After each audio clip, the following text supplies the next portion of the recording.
ಇನ್ನು ಯಾವುದಾದರೂ ಕಾರ್ಯಕ್ರಮ ಮಾಡುವಂಥ ಸಂದರ್ಭದಲ್ಲಿ ಬ್ಯಾನರ್ನಲ್ಲಿ ಫೋಟೋ ಹಾಕಿಲ್ಲ, ಬ್ಯಾನರ್ನಲ್ಲಿ ಹೆಸರು ಹಾಕಿಲ್ಲ, ಕರಪತ್ರದಲ್ಲಿ ಹೆಸರು ಹಾಕಿಲ್ಲ, ಈ ರೀತಿ ಪ್ರತಿಭಟನೆಗಳು, ಈ ರೀತಿ ವಿರೋಧಗಳು ಕೂಡ ನಡೀತಾ ಇವೆ. ಬ್ಯಾನರ್ನಲ್ಲಿ ಫೋಟೋ ಹಾಕಿಲ್ಲ ಅಂತ ಬಳ್ಳಾರಿಯಲ್ಲಿ ಹಂಗಾಮ ನಡೆದಿದೆ. ಬಳ್ಳಾರಿ ಬೂತ್ ವಿಜಯ ಅಭಿಯಾನದಲ್ಲಿ ಹೈಡ್ರಾಮಾ ನಡೀತು. ಈಶ್ವರಪ್ಪ ಅಳಿಯ BK ರಾಮಲಿಂಗಪ್ಪ ತೀವ್ರ ವಿರೋಧವನ್ನು ವ್ಯಕ್ತಪಡಿಸಿದರು. ಯಾಕೆ ನೀವು ಹಾಕಿಲ್ಲ ಅಂತ ಕೇಳ್ತಾನೆ ಭಾಷಣದ ನಡುವಿನೇ ವೇದಿಕೆ ಬಿಟ್ಟು ಕೆಳಗಡೆ ಇಳಿದ್ರು ರಾಮಲಿಂಗಪ್ಪ.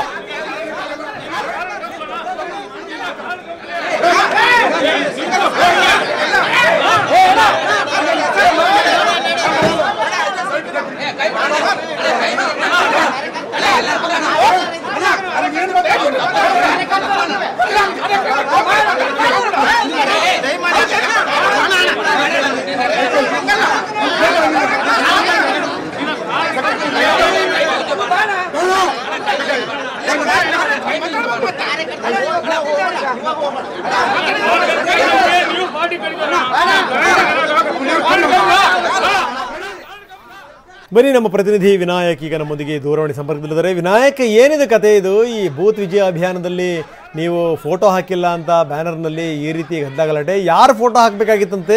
ಏನಿದು ಈ ಫೋಟೋ ವಿಚಾರಕ್ಕೆ ಸಂಬಂಧಪಟ್ಟಂಗೆ ಗಲಾಟೆ ಆಗಿರೋದು?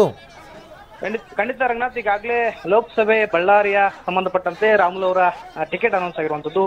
ಹೀಗಾಗಿ ಬೂತ್ ಮಟ್ಟದ ಅಭಿಯಾನವನ್ನ ಈಗಾಗಲೇ ಕೆಳಮಟ್ಟದಿಂದ ರಾಮುಲು ಅವರು ಮತ್ತು ಅವರ ಸಂಘಟನೆಗಳೊಂದಿಗೆ ಪ್ರಚಾರವನ್ನು ಪ್ರಾರಂಭ ಮಾಡಿದ್ದಾರೆ. ಇವತ್ತು ಪ್ರಮುಖವಾಗಿ ಬಳ್ಳಾರಿ ನಗರದ ಒಂದು ಗೋವಿಂದಪ್ಪ ಕಲ್ಯಾಣದಲ್ಲಿ ಒಂದು ಬೂತ್ ಮಟ್ಟದ ಅಭಿಯಾನವನ್ನ ಒಂದು ಕಾರ್ಯಕ್ರಮವನ್ನು ಕೂಡ ಹಮ್ಮಿಕೊಂಡಿದ್ರು. ಇಂಥ ಸಂದರ್ಭದಲ್ಲಿ ಬೂಡಾದ ಮಾಜಿ ಅಧ್ಯಕ್ಷ ಮತ್ತು ಈಶ್ವರಪ್ಪನವರ ಅಳಿಯ ರಾಮಲಿಂಗಪ್ಪ ಅವರು ತನ್ನ ಫೋಟೋವನ್ನ ಹಾಕೊಂಡಿಲ್ಲ ಅನ್ನೋ ಉದ್ದೇಶಕ್ಕಾಗಿ ಸಾಕಷ್ಟು ಪ್ರಮಾಣದಲ್ಲಿ ಗಲಾಟೆಯನ್ನ ಮಾಡ್ತಾರೆ. ಮತ್ತು ಪ್ರಮುಖವಾಗಿ ಜಿಲ್ಲಾಧ್ಯಕ್ಷರು ಕೂಡ ಅದನ್ನ ಸಮಾಧಾನ ಮಾಡ್ಲಿಕ್ಕೋಸ್ಕರ ಹೋಗ್ತಾರೆ. ಆದ್ರೆ ಯಾರ ಮಾತಿಗೆ ಕೂಡ ಆತ ಭಕ್ತನೆ ಒಂದು ರೀತಿ ಗಲಾಟೆಯನ್ನು ಮಾಡ್ತಾರೆ. ಅಂದ್ರೆ ಪ್ರಮುಖವಾಗಿ ಕುರುಬರಿಗೆ ಅನ್ಯಾಯ ಆಗ್ತಾ ಇದೆ, ಕುರುಬರು ನಿಮ್ಮ ಸಂಘಟನೆಗೆ ಬರಬಾರ್ದು ಅಥವಾ ಬಿಜೆಪಿ ಪಕ್ಷಕ್ಕೆ ಬರಬಾರ್ದು ಅನ್ನೋ ಉದ್ದೇಶ ನಿಮ್ಮಲ್ಲಿದ್ರೆ ಈಗಲೇ ಹೇಳಬೇಕು. ಹೇಳುವ ಮೂಲಕವಾಗಿ ಒಂದ್ ವೇಳೆ ಹೇಳಿದ್ರೆ ನೀವು ನಾವು ಬರೋದಿಲ್ಲ ಅನ್ನೋ ಮಾತನ್ನು ಕೂಡ ಅವರು ಹೇಳ್ತಾರೆ. ಅಂದ್ರೆ ಪ್ರಮುಖವಾಗಿ ಕಾರ್ಯಕರ್ತರನ್ನ ಕಡೆಗಣನೆ ಬಿಜೆಪಿ ಮಾಡ್ತಾ ಇದೆ ಅನ್ನೋ ಆರೋಪವನ್ನ ನೇರವಾಗಿ ವೇದಿಕೆ ಭಾಷಣದಲ್ಲಿ ರಾಮಲಿಂಗಪ್ಪರು ಮಾಡ್ತಾ ಇರುವಂತದ್ದು. ರಂಗನಾಥ್, ಓಕೆ, ಧನ್ಯವಾದ ತಮ್ಮೆಲ್ಲ ಮಾಹಿತಿಗೆ ವಿನಾಯಕ್.